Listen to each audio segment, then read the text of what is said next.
Welcome to Blueprint Boost for Contractors, the podcast that's your go-to source for unlocking the secrets to successful marketing, gaining valuable insights, and growing your contracting business with less stress. Your host is David Brooks, and he's thrilled to be your guide on this journey. As a seasoned expert in the contracting industry, David understands the challenges you face. That's why each episode is crafted to provide you with actionable strategies and proven blueprints to boost your business to new heights.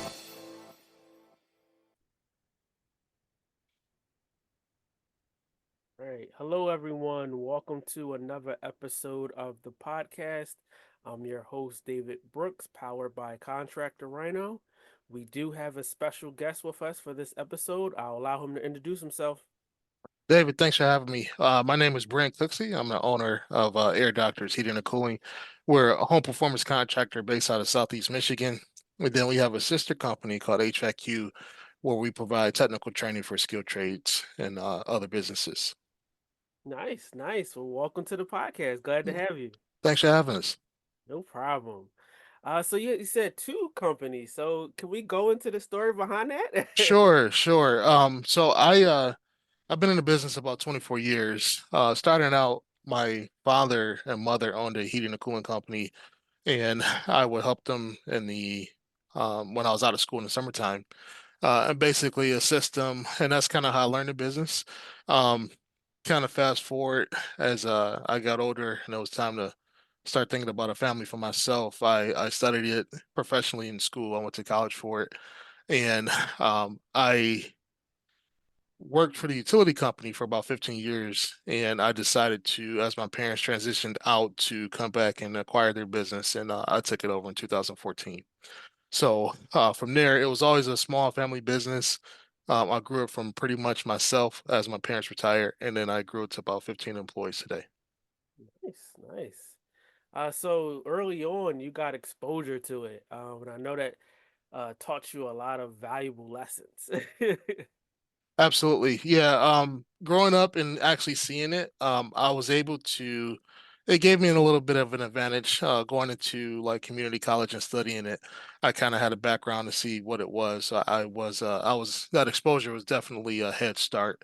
And getting to know customers for a long time, especially since they saw me maybe as a toddler, was definitely an advantage too. So we have some customers that have been with us almost 40 years. So definitely happy of that background to see at such a young age. So I kind of give back in that way. I try to participate as in many, maybe grade school or middle school or even high school. What do you call them? The career days But to, yep, help them understand that hey, there's a cool career with you just fixing stuff. Fixing stuff, and you don't necessarily have to go to college. It's not one versus the other. You can do both. So we try to give back because that was a huge advantage that I had. that's amazing. That's amazing. Giving back is like such important, especially nowadays where and I might be telling my age here, but career day was more prevalent. I remember growing up, and I know I was definitely influenced by the trades and Hmm. having them come in and speak. And it was always looked at as a really valuable thing to be able to learn, like something. If you they always used to say, hey, if you could fix something or do something with your hands, you're always going to be in need. Absolutely. Yeah, that's important. Kind of growing up, my parents kind of instilled in me to have some skills that you can take with you wherever you go, and you don't necessarily need a building to do it. And you can always provide for you and your family. So I've always went with that approach, and I give the students a lot of metrics, like being a skilled trade entrepreneur is one of the quickest ways to become a millionaire. You that's the quickest path outside of real estate. So there's many, many advantages to having a skilled trade or even operating a skilled trade business. So we try to make sure that they get that messaging. No, that's amazing. Being able to give them that exposure and lending that knowledge is, I think, really crucial and beneficial because a lot of people may have it, but it just may be stored within themselves. So, Yep. sharing that is definitely so beneficial to the community, young people, and just people in general, all over. Yeah, and that's another reason why we started our second business, which was HVAC. So, um, listening to your podcast and hearing the contractors and some of the mistakes we've made, we wanted to make sure that we did our part of making sure contractors stay successful. There's a higher failure rate with contractors, and a lot of the lessons we learned, we try to make sure that we're sharing. So we started a training business called HVAC, where it focuses on improving technical skills. And but not only that, also improving business skills. So when I first got rolling solo in a business, I didn't know what a P&L statement was, so I had to learn that. It's a lot of skilled trade entrepreneurs, they're excellent craftsmen, but I'll say 90% of it is business acumen. So I had to learn what a balance sheet was, what a P&L. I had to learn, marketing and sales, and a lot of that stuff isn't necessarily taught, and that's probably more of the important things you need to know when you're operating a contracting business. That is really great to be able to hear you say like those were the things that you had to learn, right? That Hmm. that you had to be exposed to because I think the misperception is that you get into a trade, you get your skill and you may work under somebody and Hmm. they teach you the necessary things for you to be a successful technician and then you're like I'm going to go out on my own, but it's all those other nuances and different things that you're like, oh, well, I didn't know about this, or I didn't think about pricing, I didn't think about balance and budget, cash flow, and Hmm. equipment and trucks and supplies, lease versus buy. All that's absolutely. Yeah, there's a ton of stuff that they don't tell you when you get that bug to start a business. And it can be painful, and you can see a lot of contractors kind of give up because it can be hard. Like I said, it's not a set of skills that are focused on. You walk away from maybe your day job thinking that you got these skills, you're going to make a ton of money, and people are going to line up to take your services, but that's not the case. In reality, you have to market and sell those skills. You have to be um, differentiate yourself from other competitors so that customers pick you. So there's a ton of stuff that you kind of need to know going into entrepreneurship that you have to know, and it's really not technical. It's really not technical at all. It's all business. Yeah, and I really appreciate what you just said. It's not the technical aspect, but it's more or less the business aspect, and it's the ongoing education. I think what happens is, you go, you get your education, you get your training, but it's not consistent, right? It's like you do that initial, but you don't put anything in place to kind of say, hey, we're going to really invest, or I'm going to really Hmm. invest in year long training a few times a year, or just even if you start out small, you say, okay, I can only do and dedicate once a year. Something is Hmm. better than nothing. Absolutely. And then on top of that, you have to charge enough for your products and services for your business to actually grow for you to take advantage of those opportunities. So in my specific story, when I got rolling, I was a single man in the truck. I was wearing all the hats, and obviously that's not sustainable. So when I wanted to hire my first employee, my office manager now today, I had to start charging enough money to accommodate their salary. Yeah, so those same skills that you are doing for one price, you need to increase those prices so that you can actually grow your business. That new employee is going to take some training. So guess what? I had to increase my prices and price myself accordingly. So that way I can bring this person on, we can train them appropriately and they can actually make an impact in my business. And from that part, it was just a rinse and repeat. Continue to develop your business and grow your business so that way you can support bringing new employees on because the key to growing a business is you need people. You need the people to actually do the work. And that's the key. Like you said, you need the people. You need to be able to raise and adjust your prices accordingly. Just having a conversation last week about that, and it's like, okay, now I'm like you said, you were a single person. You start off in a truck. So Hmm. if you're thinking about growth, then you can't charge the same price as if you were still that single guy in the Right. truck. Absolutely. Absolutely. And another thing, a lot of contractors kind of make a mistake getting out. They'll they'll kind of charge the status quo, and they have this internal conditioning where they feel like this is what customers will pay for certain things. And that's a really quick way to go out of business. You have to cover your operating expenses and your cost of doing business to stay in business. One of the things that I learned fairly quickly is that when you have your products and services and you're trying to sell those to customers, the second thing I had to learn after kind of the financing part was I had to learn how to sell my products and services effectively. So I had to learn how to communicate the value because my properly adjusted price that covers my overhead and expenses might make me double what my competitor is, who's not accounting for that. And if I have a customer who's solely trained on shopping by price, I'm going to lose every time.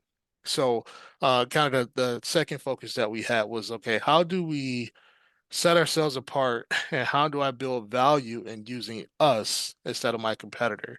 And with that being said, that's when I was able to really start to grow the business with sales skills. I love that. I love what you just said. That was just such a gem right there. Is Yeah. yeah, you I mean, you hit the nail right on the head. Like you had to master and get better at selling and having your value proposition. Because like you said, if you're going off pricing, you're gonna lose probably Hmm. 9 times out of 10.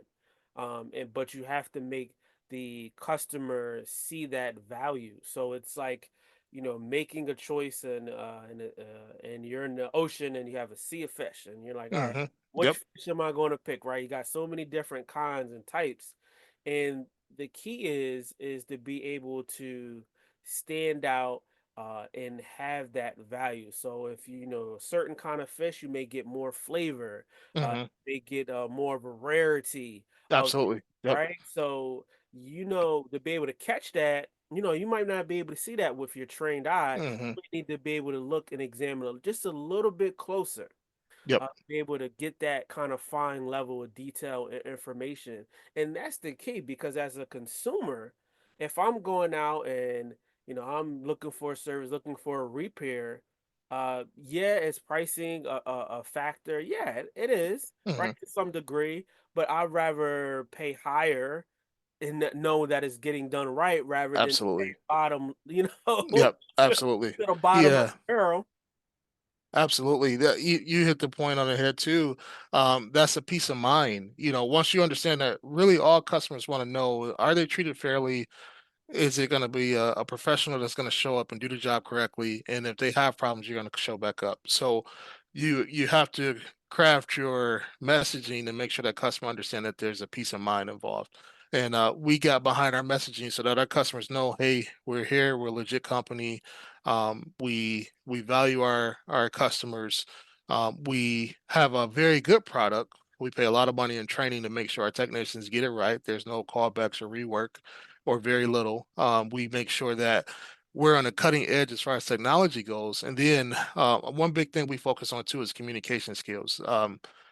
A lot of times as a tradesperson, those soft skills, we like to run in, fix the problem, and go out. But, did we actually take the time and listen to the customer? Because a lot of times they have issues that they're coping with that if you don't spend enough time with them, you may not get that they have a pain point that you can solve. So a lot of times you're able to get even increase your service tickets or get additional work because you had those conversations. So we focus a lot on communication skills as well.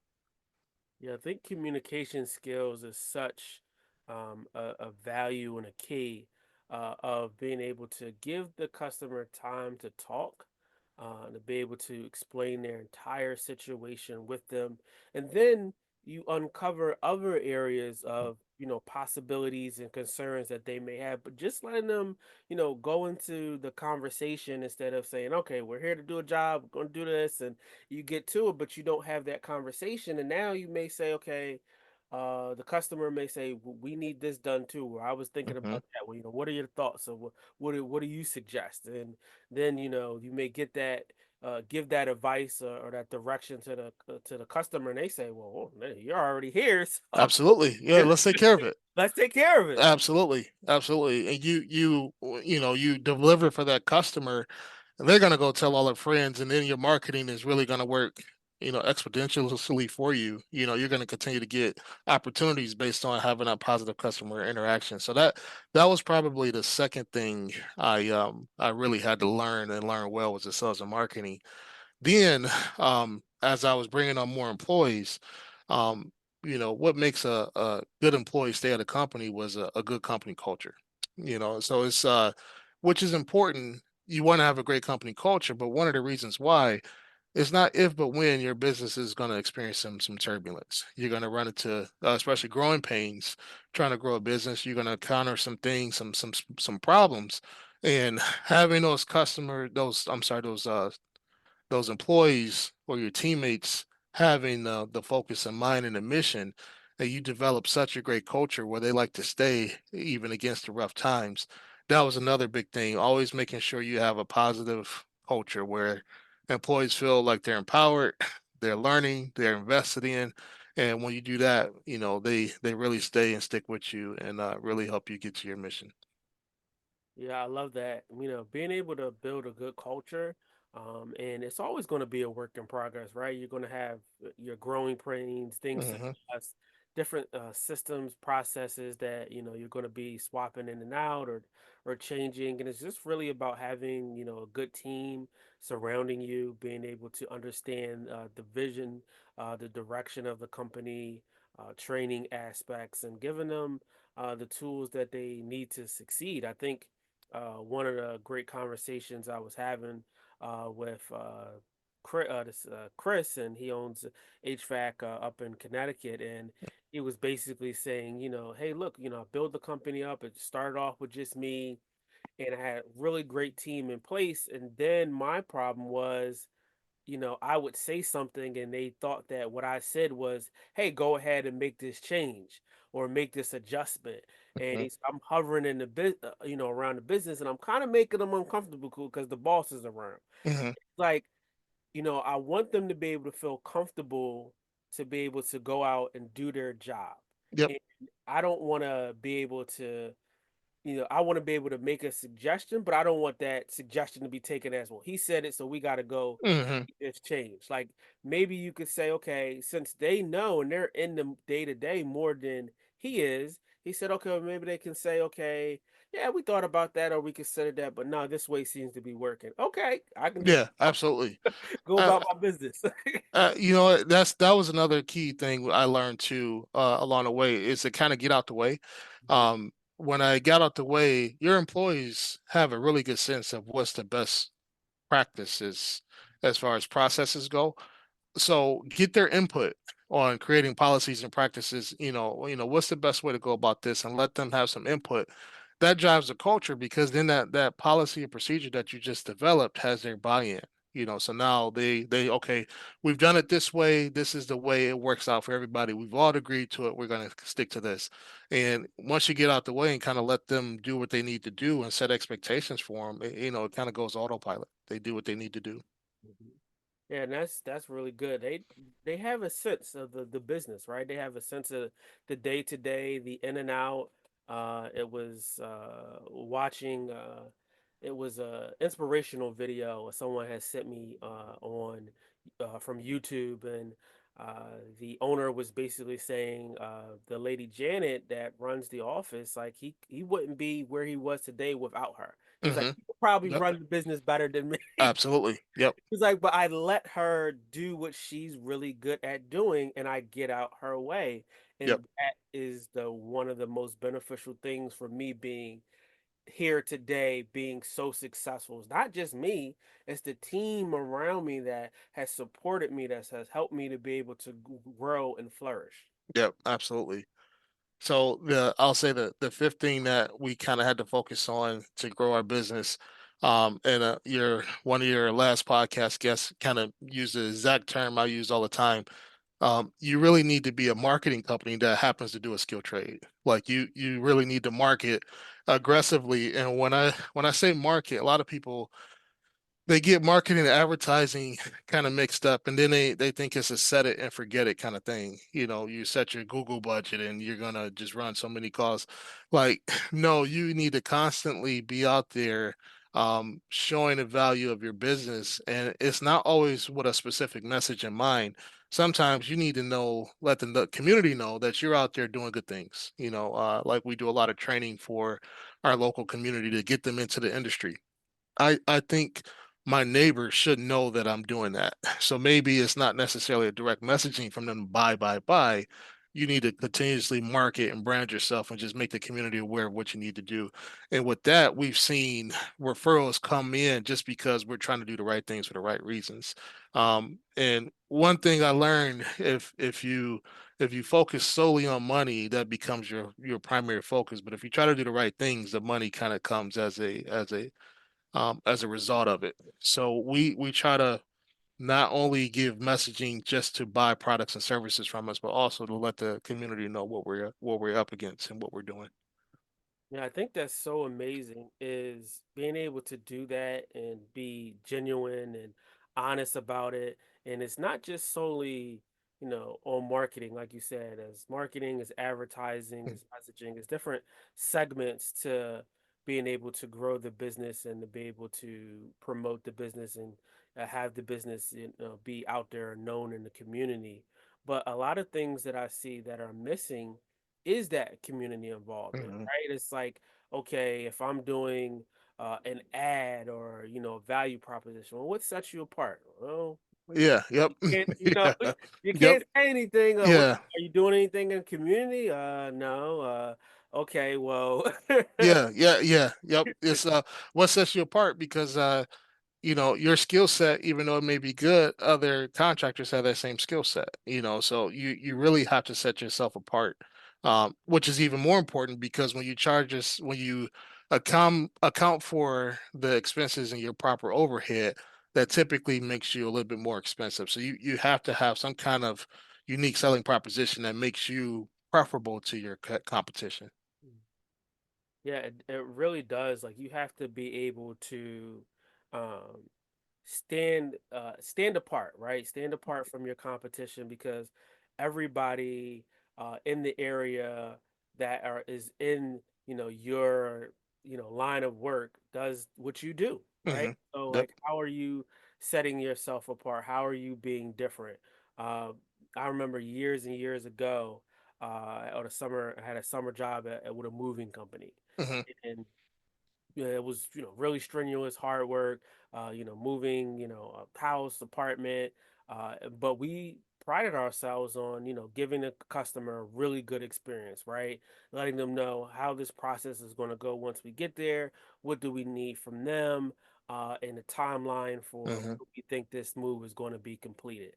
And we will go out and we say, look, we're not going to damage your, Hmm. we're going to make sure that we clean up or assist you to whatever you need so that your new place is going to be good, but then the old place, we're not going to dent it and bang the walls Hmm. and make sure that, we handle this with care. And we will always make sure that we would have that constant line of communication, have that good customer service throughout the whole experience, throughout the whole day, because it's really a day thing, Hmm. spending time with Yep. that customer and them being able to see us do that. They felt really comfortable about, oh man, they're just making it easy for me, right? Absolutely. Yep. They're just making it, oh, it's like a no-brainer. Oh, hey, I Hmm. was going to do that. No, no, no, that's okay. We got We got it. We got it we covered. got it. Yep. We got it Yep. covered. Now go sit down. No, no, Yep. go ahead. Yep. We Right? got it covered. We got it covered. And that spread. Like Yep. that was contagious. That was our marketing was, hey, these guys really did a good job. They were quick, they were efficient. They didn't have to come back and Hmm. fix anything. They didn't break my stuff. It was really good. It spoke for itself. Absolutely. Absolutely. So yeah, delivering that customer experience, customers want to be delighted. They want to make sure that when they call you, their peace of mind is taken care of and they're delighted. And delighted customers are going to tell their friends and family about what you did for them, and it's going to be rinse and repeat. So that was another big learning lesson. It was make sure that the customers have an awesome experience. Invest in the little things. Showing up to the door with boot covers. Proper manners. Asking for permission for everything. And then even after the fact, like if we replace like a air conditioning system, we would send a customer a gift card or some fresh baked cookies or something like that, something thoughtful to let the customer know we appreciated their patronage. We would do things like uh,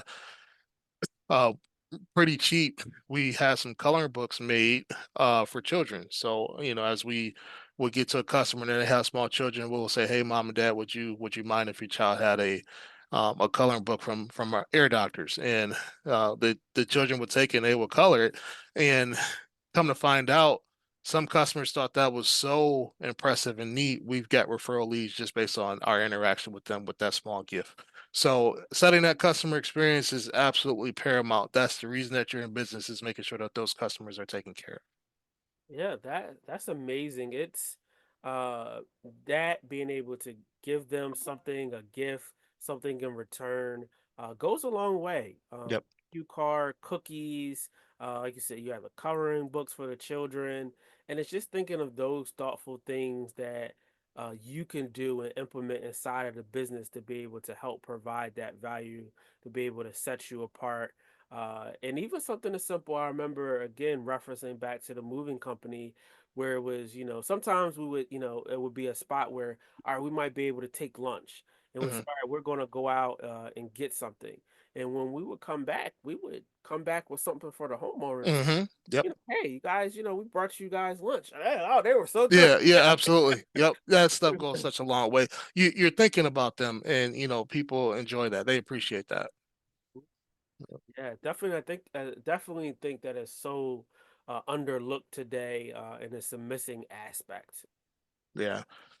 So nowadays we have our processes and even our customer experiences processed um and when we do that, we tend to see that customers are happy and they continue to patron our business.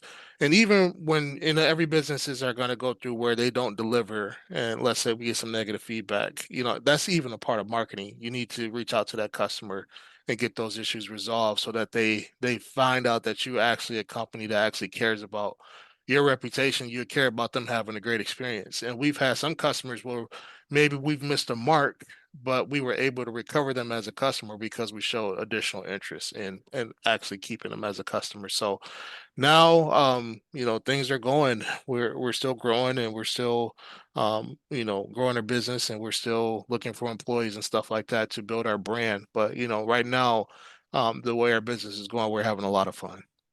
That's amazing. That's excellent. And making it right with the customer and being able to try to save in the relationship of, if you make a mistake, you want to fix it or you want to be able to just address their concerns and acknowledge them. And too far and too often, I see comments left on Google and it's no response back, Hmm.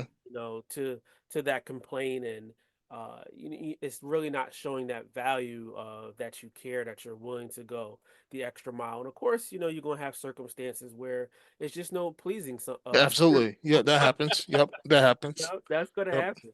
Yeah, and that circles back to pricing. You need to account for those things. You need to have some type of money set aside to right the wrong. If it's a warranty issue, whatever it is, delight that customer. If you take care of that customer, they'll take care of you. So, that needs to be accounted for in your overhead expenses. That needs to be like a line item.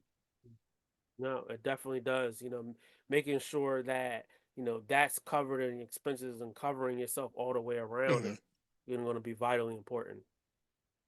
So, with the training business, as that's growing, we copied and pasted a lot of our best practices and things we learned from growing air doctors, and the training business is growing pretty rapidly. Also, right now, we're in our industry, we're seeing a big push for a lot of training because everybody's focused on getting more energy efficient. Hmm. And because of our lessons learned in our contracting business, we now have the opportunity to share our findings with other people and actually make it as a business. So that's also been a blessing for us also.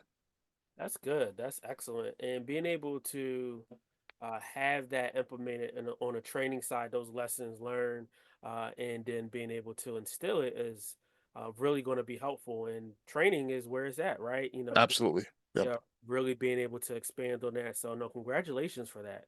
Thank you. Thank you. I appreciate that. No, I'll be remiss without mentioning my staff, and my family. I know my parents, they put a lot of hard work behind the scenes, and they even supported us as they transitioned out. Like my father and mother still trained some of our employees as we were growing, even though they were kind of far removed. And then I got my wife and children who support the business also, and it's kind of neat to see that my children are interested in what we do at a young age. And then my staff is awesome. They really allow the business to run on autopilot. You know, I am able to just focus on growing a business, doing things that are going to generate us revenue, and they take care of the small stuff. So I'm truly blessed to be in my position, and I'm thankful for all those people. Yes, the people that make the journey along the way to support friends, family, coworkers, team. I always say it's a village. It takes Yep, it does. effort. And got to thank mom and dad. Yeah, absolutely. Got to Yeah. thank them. Yep, they put the first brick out. Yeah, yeah, that's amazing. Well, great information, a lot of insightful gems in this episode that we've unpacked. Can you let the people know where they can find you at? Yeah, our training business is www.hvactrain.com. So HVACTRAIN.com. And there we run courses basically for pretty much all the skilled trades. Um, some of it's developed online where you can learn remotely. Otherwise, we'll be coming to a city near you. And then our contracting business, we service a greater Detroit metro area. We're looking to grow nationwide eventually, but that's HVAC, www.hvacservice, airdoctorshvacservice.com. And there you can engage with the website. We have a lot of tools. Even if you're not in the Michigan area, you can see like some of utility costs in your area if you want to see maybe if your home is utilizing a lot of either natural gas or electricity and you're looking for ways like it has a ton of resources that you can just go and learn. We also have things that if you punch in your information you can see if there's any incentives for energy efficient projects, so like weatherization or adding a heat pump locally in your area. It'll tell you what kind of rebates and incentives. So it's a cornerstone of our business. Our website is really responsive and gives a lot of information out. So definitely check that out also. Right, excellent. Well, audience listeners, make sure you check out both websites and reach out if you have a need. And again, we appreciate being able to unpack a lot of this valuable information. Thank you so much. No problem. Thanks for having me, David. No problem. Everyone, make sure you tune into the next episode. Until next time. Thank you for tuning in to another episode of Blueprint Boost for Contractors. We hope you found today's insights and strategies valuable for your contracting business. If you enjoyed the episode, don't forget to hit that subscribe button and please leave us a review. Your feedback helps us bring content that truly matters.